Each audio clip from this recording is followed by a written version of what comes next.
Miss ko rin po si Papa. Sana po umuwi ka na rin po. At miss ka na rin po ni Mama. At ang akala daw po ni Mama, baka meron ka na daw po dyan. Ingat ka lagi diyan. Dito lang kami ng anak mo. Sa lahat ng naging tatay ko, yun na po. Naging masipag po na naging ama ko na hindi naging pabaya po sa amin. Tulad na sabi ni Papa ho, ayaw daw po niya ng panikip po sa inyo. At nahirapan din naman po baga kayo, marami kayong binabayaran. Kaya po tulong-tulong lang daw po baga. Mag-alas 4 na ng hapon na makarating kami dito sa lugar nila Nanay Gleisa. Good day sa lahat ng ating manonood dito sa ating YouTube channel at sa ating Facebook page.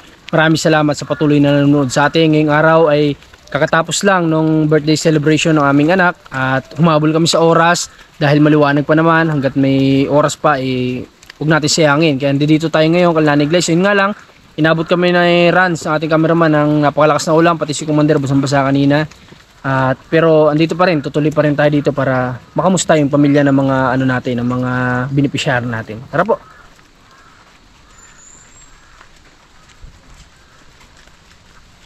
Kamusta kayo, Nay? Uy, nakasarap pala. Ha? Ay, grabe ang ulan na, Nay. Hinga ako sa upuan. Kamusta kayo? Ha? Grabe ang buhok mo, Mike. Kala ko nagpagupit ka na, hindi ka pa pala nagpagupit. Hindi pa nga po, simula na dumating na pumunta si Una, hindi pa nadating. Parang blooming ka, Nanay, na wala si Tatay Budoy, ah. Blooming si Nanay Gleisa. Kamusta si Tatay Budoy? Umuwi ba nung Sabado? Ay, hindi, bakit? Maulan daw doon. Nakakausap niyo ba? Chat lang po. Ha? Chat lang po. Okay, si Mike, kamusta ka naman? Ayos lang po. Kamusta yung trabaho mo pangalakal na ngayong bakasyon?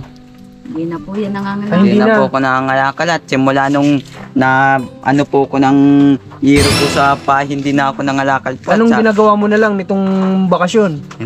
Pag may taon po na may kakayasin, ako nagbebenta ho. Binibenta mo yung kinakayas ni mama mo? Opo, dyan ako nagbebenta sa letters pag po, dinadayo ko doon sa customer ni Papa po. Baka naman baka sa itong bakasyon na ito makakuha ka ng mga pwedeng kayasin ni mama mo. Opo. Yun na lang yung tulong mo sa kanya kahit di ka na magkalakal, di ba? Yun na lang gawin mong tulong. Hindi pa nga rin po nagpapadala sa Papa po. Hindi pa rin hanggang ngayon.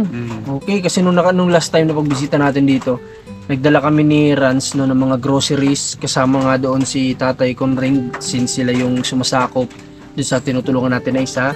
Sila din yung nagmamalasakit na magluto din para sa kanya. At yun nga, si Tatay Budoy ay mas pinili niya na umalis. Nung time na pumunta si Tatay Budoy sa bahay nung gabi before ko siya bigyan ng pamasahe, sabi ko sa kanya baka may iba pang paraan na pwedeng magawa sa kanya o maibigay sa kanyang opportunity o trabaho. Pero sabi niya gusto daw niya talaga magbakasakali. Kaya sabi ko sige, kung yun talagang gusto mo, tsaka ako siya binigyan ng pamasahe. At yun nga, until now, hindi pa talaga umuwi at wala, kahit kontak wala. Nakaka-chat lang po namin yung si Papa. Nakaka-chat niyo nung umalis o simula nung umalis o hindi pa? Nakaka-chat na po namin simula nung umalis po na doon po yung sa pamangkin po niya nag-chat. Ng cellphone po. Hindi ko po kaya doon sa bossing niya. Ay, ganun. At ang sabi niya po sa amin nung nag-alis po siya, mapadala daw po siya ng Martes, yung ngayon nga daw po. Pero wala. Wala pa po. Baka naman hindi na uuwi si Tatay Budoy dito. Anong masabi mo, Nanay, kung sakaling dumating sa ganung punto? Hindi man po siguro gagawin ng isang yun Hindi, example lang, Nay, kung sakaling na mangyari yun, paano? At dito nga sa mga punto na ito ay makikita natin kung gaano talaga kamahal ni Nanay Gleisa ang nag-iisang si Tatay Budoy. Nalulungkot po. Tama po pakiramdam po niya ni Mama. Masakit itong bukol ko, nauntog ako kagabi. Okay. Ikaw, Mark, paano kung hindi na umuwi si Tatay Budoy dito? Wala po, lungkot po, mahirapan din po masyado at sa gastusin po.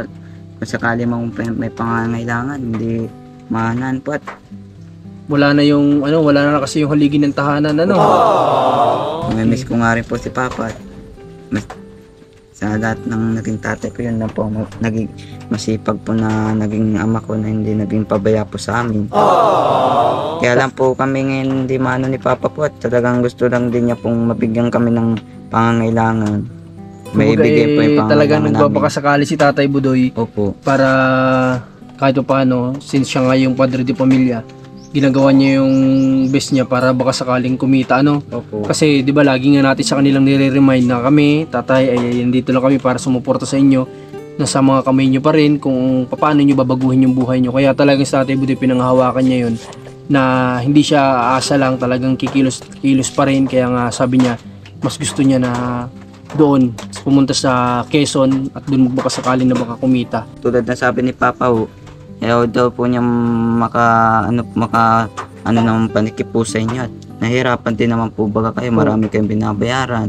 Kaya po tulong-tulong lang daw po baga. Kaya si Papa mo talaga nagpupursige, ano? Opo. Okay. So, Hanggang sa napapabayaan ko na nga po sa sarili ko.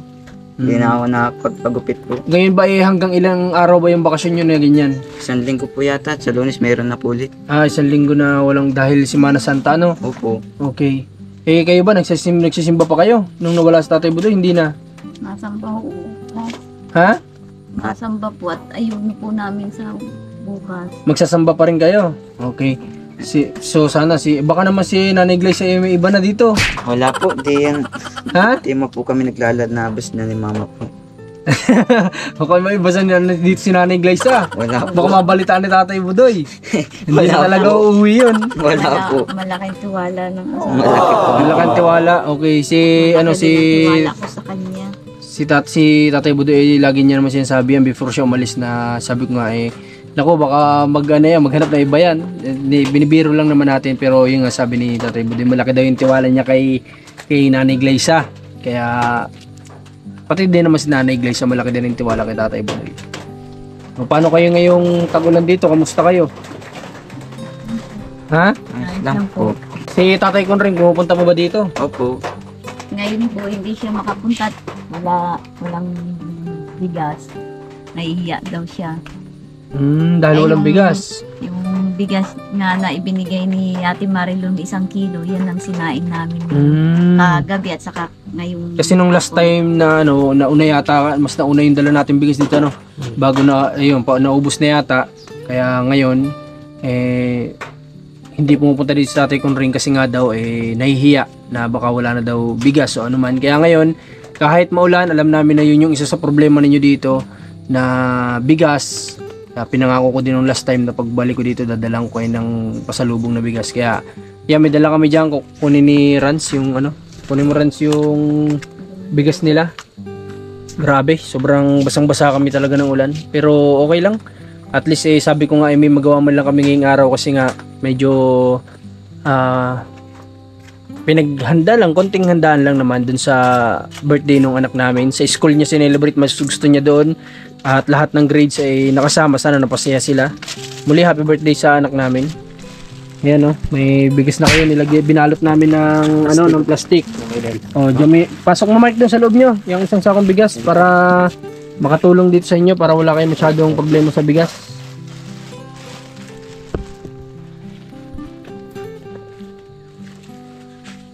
Kailan kayo nanay huling nagkaayos ng ng walis? ano lang. Ngayon ho, wala pa ho kaming deliver. Ma-chat na lang ho uli kami dun sa nagde-deliver sa amin. Magchat na lang ulit kayo. Ano ba, ba't si Mark? Kala ko si Mark ang nakukuha ng ng kanyasin. Wala na po diyan. Saan ba meron? Sa San Roque, sa Mataki po dito, meron din po dyan. Yung banban, meron. Meron din po. Kung saan daw po dyan, sa Obang, meron din po. Meron din. Bukas Mark, magpagupit ka, Opo. Magpunta ka doon sa kay Jerry, kami ng bahala, Opo. Magpunta ka doon sa kaibigan ko, alam mo naman siguro, Opo. Sabi mo, pinapunta ka dito ni kay Marcos, yan na bahala, Opo. Magpagupit ka para mabawasan yung buhok mo. Grabing kapal. Nanay? Edad naman ho yan ng 27, parang yan yung daddy niya napapanot ang ulo. Ay, gano'n, nasa lahi ba nila yon? Okay. So, nanay, ano ba yung, ano ba, nahihirapan ba kayo sa pagsasakop dito kay Tatay Conring o ano? Hindi man po kami nahihirapan, kaya lang siya ay nahihiya na rin naman sa amin at syempre ho, pag siya muna iniintindi namin bago kami. Sabi ko yun, natural lang ka ako yan, Lolo, at siyempre, sino din naman ka ako magtutulungan. Sabi ko, wala naman po kaming ano, di man ka ako nagre-reklamo sa ganyan. Maigi nga ka ako at kahit pa paano na tulungan nyo rin kami rito kung wala pa ka ako si Una. Ibig sabihin, hindi naman kayo nahihirapan sa pagsasakop ng pagkain kay Tatay Conring. Sa madaling salita, hindi kayo nahihirapan. Okay. So, kasi tinatanong natin, baka mamaya nahihirapan sila sa pagsasakop. Pwede natin gawa ng ibang paraan para kay Tatay Conring. Since kasi sila talaga yung malapit dito, pero pwede natin gawa sana ibang paraan yan. Pero kung okay sa kanila, willing pa ba kayo na ituloy yung Oo, wala man. pagsakop-sakop nyo kay Tatay Conring? Okay nang bahala kay Tatay Conring kasi total, kayo din naman na nagdesisyon na sabi nyo ganun nga na sinasakop nyo si Tatay, di ba? Kayo din naman na may kagustuhan noon. So, ano na lang, tulong-tulong na lang tayo, no? Opo. Para kahit pa paano yung matanda na pakiramdam niya kumbaga hindi na siya nabibisita ng kanyang mga anak, kahit pa paano maramdaman niya na dito may nagmamahal din sa kanya, no? At kayo nga yun, no? Okay, Mark, ano masabi mo kay Tatay Budoy? Baka sakaling mapanood ka. Mag-ingat ka dyan, Papa. Lagi ka mag-ingat at ngayon tag-ulan din, medyo tag-ulan din dyan. Mag-iingat ka, Papa, at huwag ka pong pati pa sigarilyo at marami na rin namamati po baga sa sigarilyo at lagi kang magsusuot ng kaputi at mahirap na po baga pag nilagnat ka rin po ay paano na din po bagang kami, sila nanay, wala pong ibang asan kundi sa inyo rin po baga. Miss ko rin po si Papa, sana po umuwi ka na rin po. Miss ko rin po si Papa, sana po umuwi ka na rin po. At may miss ka na rin po ni Mama at ang akala daw po ni Mama baka meron ka na daw po dyan. Baka may iba na. Nag-iisip ba Opo. si Nanay Iglesia ng ganun? Naku, patay tayo dyan, Nanay Iglesia. Baka may iba na nga si Tatay Budoy. Hindi kaya? Ay, hindi po yun. Oh, hindi, may tiwala talaga si Nanay Iglesia kay Tatay Budoy. Kasi alam ko yung background ni Tatay Budoy dito nung hindi pa sila. Napakadaming tao sa akin nagkikwento kung ano yung gawain ni Tatay Budoy nun dito. So medyo kahit gano'n si Tatay Budoy ay babaero. Pero at least kay Nanay Iglesia siguro nagbago na talaga si Tatay Budoy. Opo. Nagbago kay Tatay Budoy. Okay, paano? Wala ba kayong plano na bumisita sa lola nyo hanggang ngayon? Sa lola sa tuhod ni Mark? Tama ba yun? Wala ba kayong planong bumisita? Wala? Wala. Ikaw, Mark, anong plano mo? Ikaw, baka may plano kang bisitahin yung lola mo. Wala po. Bakit? Bakit ayaw mo? Wala po. Dapat yung problema ng mama mo, dapat labas ka doon kung ano man ang problema nila. Lola't lola mo pa rin yun. Ang isipin mo na lang din ay kahit pa paano siya yung nag-alaga sa nanay mo. Hindi man sabihin laging tatanawin yung utang na loob, pero kumbaga matuto din tayong bumalik lumingon sa pinanggalingan natin. Gusto ko naman po sana. Ha? Gusto ko naman po sana. O bakit, ano ba yung pumipigil sa iyo? Kung iniisip ko kung ginawa kay Mama ko ay Kaya ngayon nga sinasabi ko sa iyo, Mark, kung ano man yung nangyari sa kanila, labas ka na doon, huwag mo nang isipin yon. Ang isipin mo na lang, lola mo pa rin yon. At siya yung nag-alaga sa nanay mo, yun dapat ang lagi mong iisipin. Huwag mong isipin na kung ano man pas nila ng magulang mo, lagi mong iisip-isipin yun na pati ikaw madadamay doon. Iba ka. No, hindi ikaw si mama mo. Ha? Tatandaan mo yun. gusto ko rin po sana. Okay, kasi sa atin lang naman mga kalingap, kahit pa paano sana si Mark maging close naman dun sa lola niya. O kumbaga mabisita, hindi na lang sabihin natin close o ano man magkaroon ng closure. Ano na lang, bisitahin na lang ba? Kasi matanda na po ay. Ano? O sa mga kapatid mo, baka may message ka. Yun lang, sa dalawa niyang ate. Ano masabi mo na baka may gusto kong sabihin. Doon na lang sa dalawa kong dalaga, mag-ingat kayong mga anak. Mag-pray lagi kayo kay God.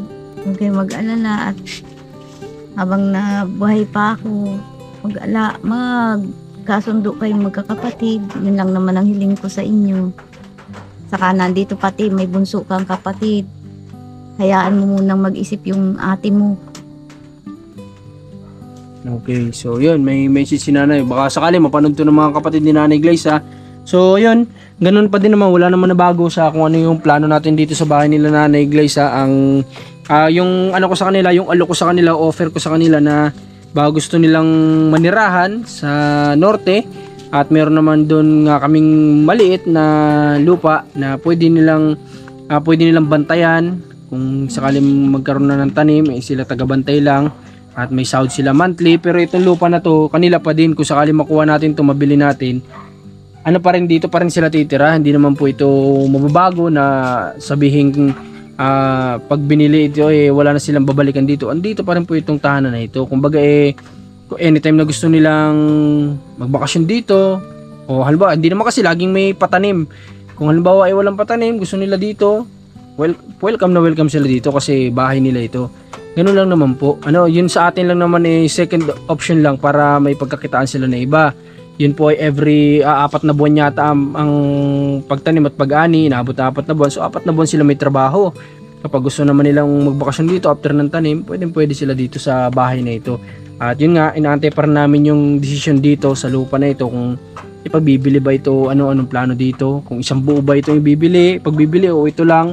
Kasi kapag ito lang, siguro naman kaya natin pagsikapan na makuha itong lupa na to nang sa ganun nga hindi na matanggal itong tahanan nila kasi lagi nila sinasabi sanay na sila dito sa bahay na ito at komportable sila dito kasi tahimik nga daw. Okay, so ngayon Nanay Glaze ano pa bang wala na kayong message kay Tatay Budoy na iba? Uwi ka na sa ko at mahal na araw. Mag-ingat ka lagi diyan. Dito lang kami ng anak mo. Hintay. Okay. So, yun, Tatay Budoy. Baka... na rin pati ang mama mo pala. Oo. Magbe-birthday. Oo, ngayon. Oo, malapit palang birthday ng mama mo, Tatay Budoy. Baka gusto mong umuwi dito at bisitahin natin. At pwede nating i-celebrate yun doon sa bahay ninyo. At sasamahan ka namin. At pwedeng sagutin din namin yung handa. Kahit papano, pwede nating mapaghandaan yan. Basta magsabi ka lang Tatay Budoy kung sakali mga papanood mo ito, uwi ka lang dito at kausapin mo kami kung ano man yung plano mo sa mama mo na mag-birthday pala, So tara, bisitahin din natin itong paligid nila Tatay Budoy. So dito tuwa naman ako sa kulay nito, paras pa ng kulay yung bike, paras orange. So dito naman sa nila, wala naman na bago, malinis pa din naman si Nanay Glaze sa sa location nila dito, sa lupa nila. At yun nga lang, yung issue pa din natin noong nakaraan, yung ni Tatay Budoy na naiwan na nakatiwangwang na ganyan, yung kanyang gagawing kulungan ng manok. Hindi na naituloy. Kaya kawawa naman yung mga manok, kagaya nito, di ko alam kung may laman to sa loob. May laman ba? Wala. So kawawa, karton sako lang, kung nilalagay dyan yung manok, possible pa rin mabasa. Parang tao din yan, hayop din yan, may buhay din yan Pwede din yung magkasipon o ano man. Di ba nagkakasipon din ng manok kapag naulanan? Di pwede din. Hindi kagaya kung naipagpatuloy sana yung pinapagawa natin sa kanya doon na kulungan. Safe yung mga alaga nila na inaalagaan na binigay ni Tatay Conring na pangsimula nila. So okay, yun lang naman. At ngayong araw yun lang din yung purpose namin dito sa inyo na yan. Okay, sa ngayon pupunta na muna kami. At sana sa munting dala namin sa inyo na blessing ay sana makatulong. At yun nga, kayo na munang bahala kay Tatay Conring. At bukas, siguro, kapag binigyan tayo ng magandang panahon, huwag naman na sanang ganito. Mapuntahan namin siya at kung ano man yung blessing din naman dadala namin kay Tatay Conring. At ganun din naman, dito din naman namin dinadala yun, yung para sa kanya, Okay. So yan, bumubuhos na. Uulan na naman. So ngayong araw, pupunta na muna kami. At nagpapasalamat ulit ako sa lahat ng teacher ng anak ko na nag-assist din kanina dun sa birthday celebration niya.